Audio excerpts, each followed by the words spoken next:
Good evening and welcome to Chicago Tonight, Latino Voices. I'm Joanna Hernandez. On the show tonight, benefit to the South Loop is tremendous.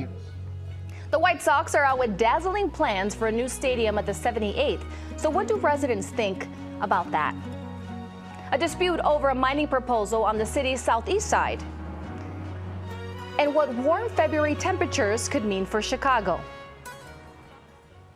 And now to some of today's top stories. Officials say a criminal actor is to blame for the cyber attack on Lurie Children's Hospital. The hospital shut down its own phone, email, and medical record systems more than a week ago after it discovered the breach. The cyber attack has cut doctors and nurses off from digital patient records and limited parents' ability to communicate with their kids' caregivers. Hospital officials say they're still working with the FBI and other law enforcement. There's more on this story on our website. Chicagoans get a chance to learn more about the city's controversial gunshot detection technology known as Spot Shooter. The Community Commission for Public Safety and Accountability is set to have a public hearing at St. Sabina Church tonight at 6:30. Representatives from the Chicago Police Department, Office of the Inspector General, and Spot Shooter will be taking questions from residents and commissioners. The technology has been criticized for inaccuracy and for being used as a surveillance tool. City officials are currently considering whether to renew the Spot Shooter contract. If you still owe your property taxes, there's some relief on the way. The Cook County Treasurer's Office announces it's cutting interest penalties in half for homeowners who are late paying their tax bill. That means if you don't submit your first installment by March 1st, the interest rate penalty will drop from 18% a year to 9% a year. It's because of a state law passed last year. The Treasurer's Office says with the new lower rate, property owners save $90 for every $1,000 owed on taxes. One local school is joining the many Chicagoans kicking off Lunar New Year celebrations. Robert Healy Elementary in Bridgeport held its annual event where students performed traditional songs and dances, including the lion dance, to shine a light on the culture and traditions of the holiday. Asian American communities start celebrating the Lunar New Year on February 10th. And if you didn't know, this year it's the year of the dragon. The dragon is considered a symbol of strength, courage, and good luck. Up next, reaction to renderings of a new potential stadium for the White Sox. That's right after this. Chicago Tonight, Latino Voices, is made possible in part by the support of these donors.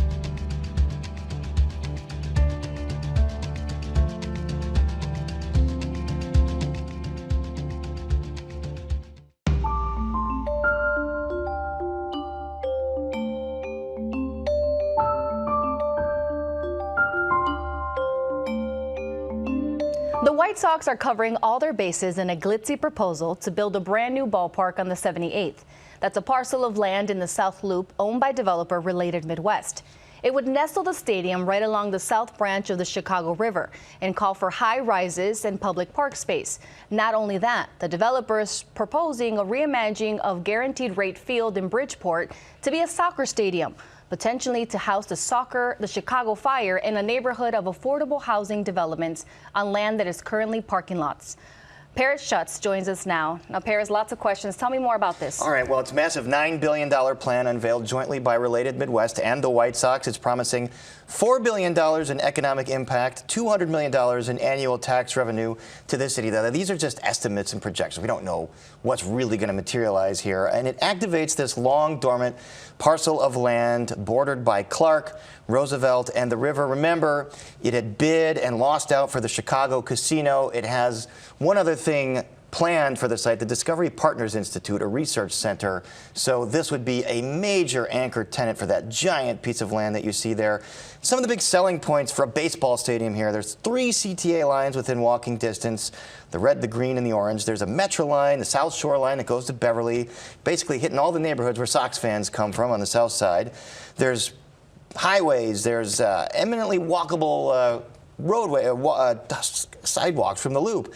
And from Chinatown as well. And what's more, the developer is proposing to turn the current Guaranteed Rate Field in Bridgeport into a soccer stadium and build essentially a new neighborhood of affordable housing where that sea of parking lots currently sit.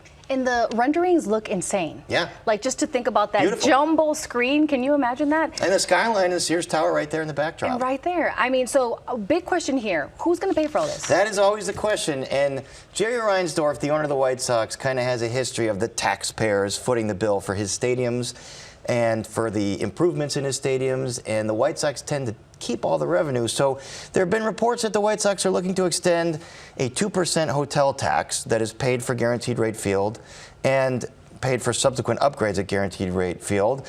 Governor Pritzker has poured cold water on the notion of any public money, saying he believes those organizations should pay for their own facilities on their own, with the public help coming from maybe infrastructure improvements.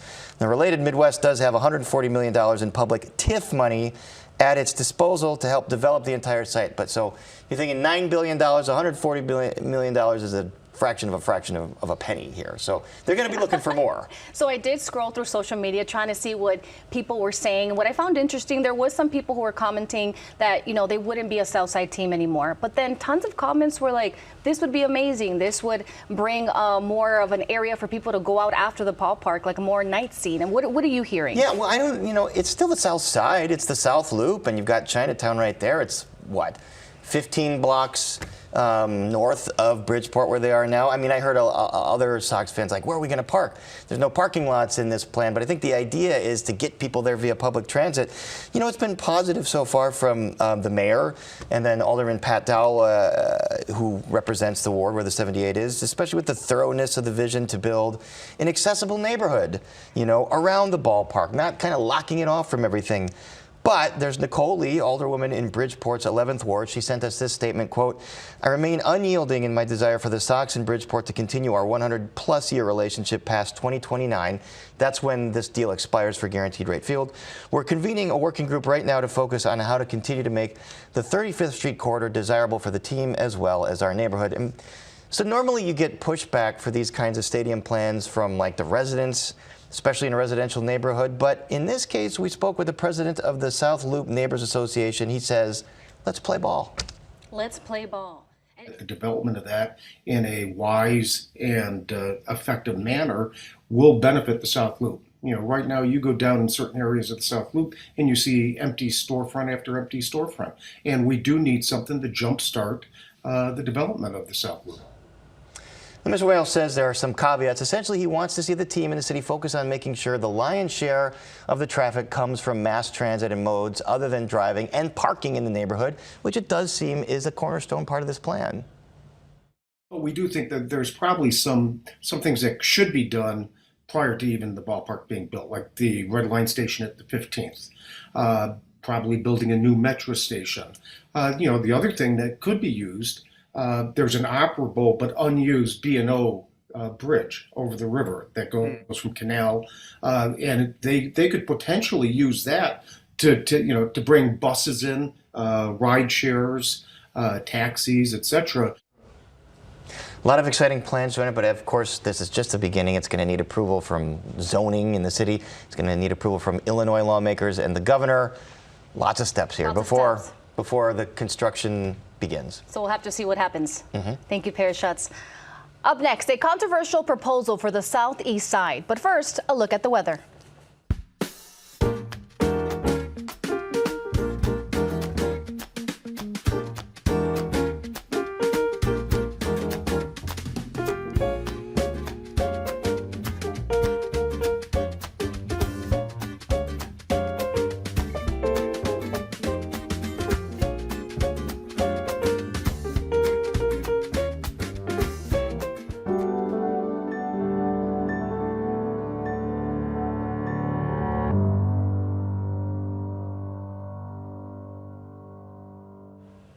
Developers have a massive underground warehouse dream for the southeast side. Concrete and energy company Ozenga is pitching the invert, an underground warehouse with parks, solar panels, and more on the surface.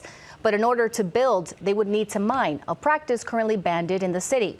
Joining us now with more are Oscar Sanchez, co-executive director of the Southeast Side Environmental Task Force, and Alderman Gilbert Villegas of the 36th Ward, who is co-sponsoring an ordinance to allow for some mining in Chicago. We reached out to both Ozenga and the Invert Chicago, but they declined to join us. Now, Alderman Villegas, I want to start with you. The project consists of digging underground the former steel mill. What exactly would the ordinance do? Well, I think what this is an opportunity to take a look at some brownfield that currently is being developed and reimagine how to repurpose land that's not going to be utilized and take a look at putting forward a construction project that, quite frankly, isn't novel in America. In Kansas City right now, they have a similar project, 30 million square feet with another 10 million coming online. And what they're doing is they're being smart about utilizing underneath surface and then on top providing services for the community. And so this have you had a chance to visit that facility in Kansas? No, I have not. That is on my list to do because I am curious in trying to figure out ways to drive economic development for the city. Currently now this property is not paying enough property taxes and currently employs 8 people on 144 acres. So I think anytime you can take a look at providing economic opportunities in a responsible manner, I think we should take a look at it. And Oscar, what is your reaction to the proposed ordinance? Yeah, so it's disheartening. I want to be very clear that this isn't happening anywhere else in this country. When we talk about the example of Kansas City, it was somewhere that wasn't residential turned to this type of style. It's this common language that communities like the Southeast Side, La Villita, the Gardens, McKinley Park, continue to be a sacrifice zone for these kinds of operations. This is going to introduce explosions, drillings, exposure not only in the air, but also to lead pipes. Mining creates disruption in these pipes and further contaminates water. So it's really alarming to talk about economic development, but not also talking about responsible quality of life, especially during a time they're talking about cumulative impacts and where the Alderman Villegas himself is introducing an ordinance for lead lines when it's going to exacerbate these effects. And Oscar, talking about that, you recently wrote a piece to the Chicago Sun-Times over this, calling the latest threat to public health on the Southeast Side. You talked about it a little bit. What are those environmental concerns? Definitely. For us, it's about where Chicago is putting the bar when it comes to development. If we set the bar so low, the worst of the worst is going to happen, and this is the worst of the worst. Our families are at risk. Our children are battling asthma. Our elderly are dying soon. These are some things that have happened in my family and common throughout all the families. The Southeast Side has one of the worst air qualities in the state of Illinois.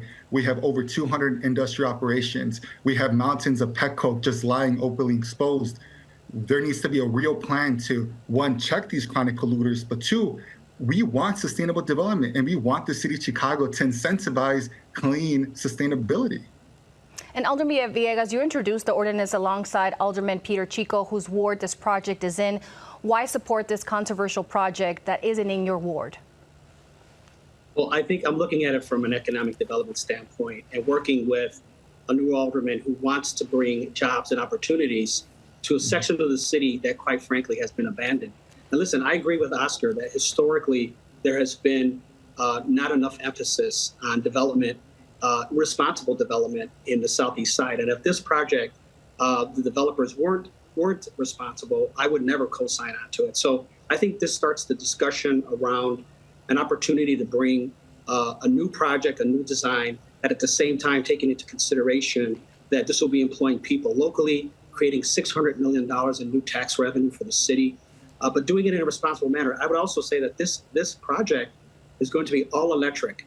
And so as we're talking about, as the city is trying to take a look at lowering greenhouse gas emissions, here's a project that's going to be 100% electric and creating solar panels, which in turn will provide electricity for 1,000 homes.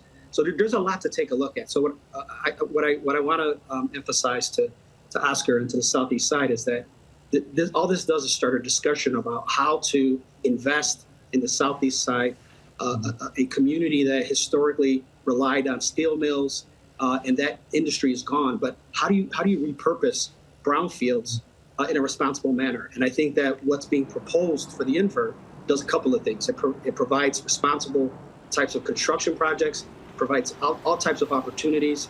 It creates all types of incentives for the community, brings the property back on tax revenue. Again, and I want to bring, I'm sorry, Alderman Villegas, I want to bring Oscar into this. Oscar, you did talk about you are open to development coming into the area. What type of development you think would be welcomed in the community? For me to talk about that, I think it's talking about what we currently have, right? I think we currently do have logistics companies in our community that aren't successful. And when we talk about electrification, if it's a logistics company, they're bringing in diesel trucks. So it's just creating more truck traffic and diesel emissions in already concentrated areas. It's located across the street from a high school. So you're going to be creating higher emissions where children are already walking to school and are already having families living around there. So for us, it's about the city of Chicago incentivizing these different programs, but its day-to-day impacts are disrupting our quality of life. And the quality of life that we see in research, there's a life expectancy difference between Streeterville and other parts of Chicago, where life expectancy is different from 15 years. I want folks to really recognize this issue where we're thinking about we're not batting an eye that people are proposing a baseball field in the South Loop when it comes to a mining facility. If it were built in the South Loop, Lincoln Park, or even possibly even Alderman Villegas' ward, people would be in outrage. I want to really talk about when reimagining things, it's talking about what are these operations happening that can happen anywhere throughout the city of Chicago, and really try to look at the whole experience and whole quality of life that community members are facing. You can have good jobs, but you need to ensure that the quality of life is also intact. We've seen how industry, when it's introduced more and more, our quality of life is taken away more and more. And Alderman Villegas, I want to talk a little bit about the mining. Currently, there's a ban on mining, on new mining operations. Why do you believe that this should be changed? Well, I think here, listen, mining by definition in the ordinance is just a bureaucrat's definition. So when you take a look at what's occurring in the state of Illinois, this zoning ordinance, all it is just words on an ordinance. So what we do is take a look at working with the planning department and the zoning administrator to figure out what are opportunities and what are ways to take a look at doing this responsibly. This is a construction project. The existing, the limestone that's going to be removed is not going to be used by the contractor. He'll pay a nominal fee to truck it off or even barge it off. But the reality is that mining is just a definition and an ordinance, and it can be changed. And so what we're trying to do is figure out how to put forward opportunities for a part of the city that has historically, they've lost an industry, and how do we bring back jobs to the southeast side of the city, and at the same time doing it in a responsible manner, creating tax revenue. Alderman Villegas, that's all. I'm sorry to cut you off, but that's all we have left. But I appreciate both of your inputs. Thank you for joining us. Up next, what's behind this week's wild weather?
Have you pulled out your shorts yet? Okay, it might be a bit early for that, despite temperatures reaching a high of 57 degrees today. As Chicago experiences El Niño year, 2024 is seeing temperatures about 1 to 3 degrees above average. Joining us now to talk more about the impact is state climatologist Trent Ford. Trent, thank you for joining us. I have to say, I walked out with the jacket this morning to walk my dogs, and I instantly was like, oh, I could take it off. Can you tell me what is leading to this unseasonable warm temperature we're seeing today? Yeah, it is pretty surprising. Even down here in Champaign, yeah, we've been able to get away without jackets for the last couple of days. So yeah, like you mentioned in the opening, I mean, we're in what's called an El Nino pattern, which is just unusually warm sea surface temperatures in the tropical Pacific. And because the Pacific is so large, it's a huge energy source, it really affects global weather and climate when we switch from El Nino and its cousin La Nina. And so when we're in an El Nino event, it typically means a bit of a flat jet stream flow, which means we're getting mild Pacific air, mild Gulf of Mexico air, and it keeps our temperatures on the mild side. It's definitely not warm by any means in Chicago in February, but it's on the mild side. It also keeps us a bit dry, which is what we've seen at least the first few weeks of February. And can the winter weather give us an indication of what's to come in spring or summer? Why or why not? Not really. You know, we don't really get any kind of signal of what's to come in the spring or in the summer as far as temperatures are concerned. So the fact that we're mild now doesn't necessarily mean that we're going to be blazing hot in the summertime or anything like that. There's really no relationship there. One of the reasons being is that even though El Nino is playing a really big role in our weather and climate right now, it tends to weaken in the summertime, especially its impact on our weather and climate. And actually, the National Weather Service forecasts that El Nino is likely to weaken through this spring and maybe die by the summertime. So it probably won't even be a factor. So, you know, what we see right now in the wintertime doesn't really portend really anything for spring or summer. And Trent, I'm just curious, what do you find most fascinating when you're doing this work? And like you said today, it's also warm in Champaign. What do you find most fascinating? Oh man, that's a tough question. I mean, weather is, I mean, it's so variable, especially here in Illinois. I mean, this has got to be the best place to study weather and climate because it's always changing. We get lots of interesting things. We've had tornado warnings across even the Chicago CWA. The Chicago area has had tornado warnings today. And, you know, when you compare that to this weekend, we may get some snow here in central Illinois. And we'll be talking about spring temperatures coming up, you know, in March. So it's just a really exciting place to study weather and climate. On the flip side, because we get so much severe weather and impactful weather, it can be a little challenging to work with seeing some of the impacts of flooding and extreme heat. But nonetheless, it's always busy when you're talking about weather and climate in Illinois. I love that you're passionate about that. What could a mild spring mean for trees and other plants? That's the one thing. Like I mentioned, there wasn't a relationship between winter and spring temperatures, but if we continue this mild trend like we're supposed to through the rest of winter and maybe into early spring, we could see an early green up, dormancy break from our trees, our perennials, and our horticultural crops. So if, you know, you're out there you're gardening, watching your neighborhood trees, this is something to watch for. Not right now, but as we get close to March to see if we see maybe early bud break. What that could do, it's not a guarantee, but what it could do is put those trees, and especially those fruiting trees, at a risk of spring freeze damage, because just even if we have a mild spring, it tells us nothing about a likelihood of getting a late spring freeze. So that's really the one thing when we have these mild winter temperatures, milder spring temperatures. So one thing I always say to ask to kind of watch for is if we're seeing that early dormancy break from those trees and those perennial plants. That's what I was about to ask you. How do you have those conversations with plant enthusiasts, people who are ready to plant their plants? What are those conversations like?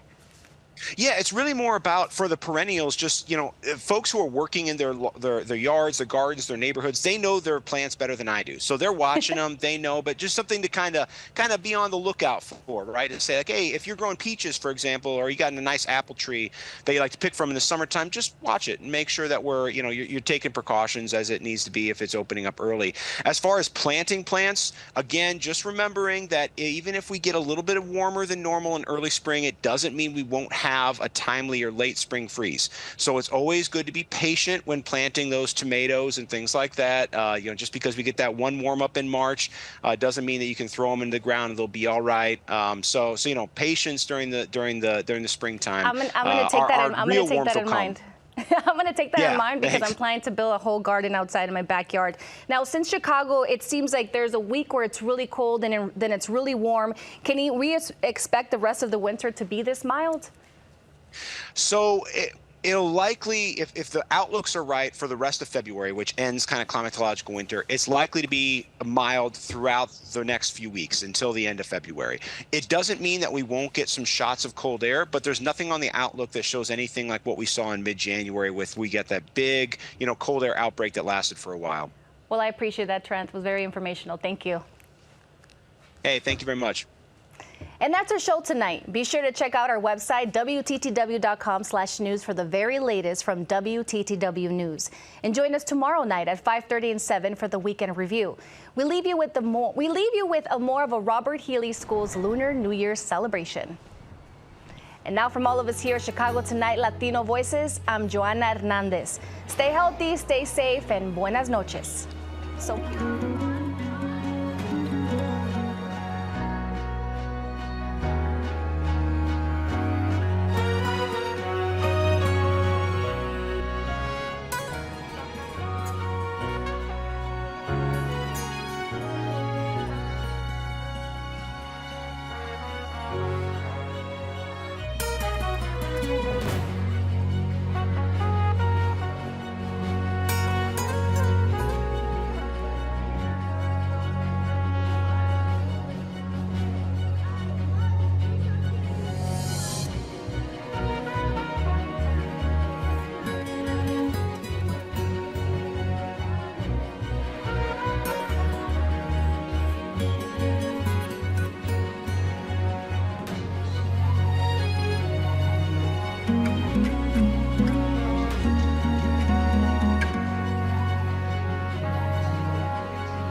Closed captioning is made possible by Robert A. Clifford and Clifford Law Offices, a personal injury law firm committed to giving back to the community through law and philanthropy.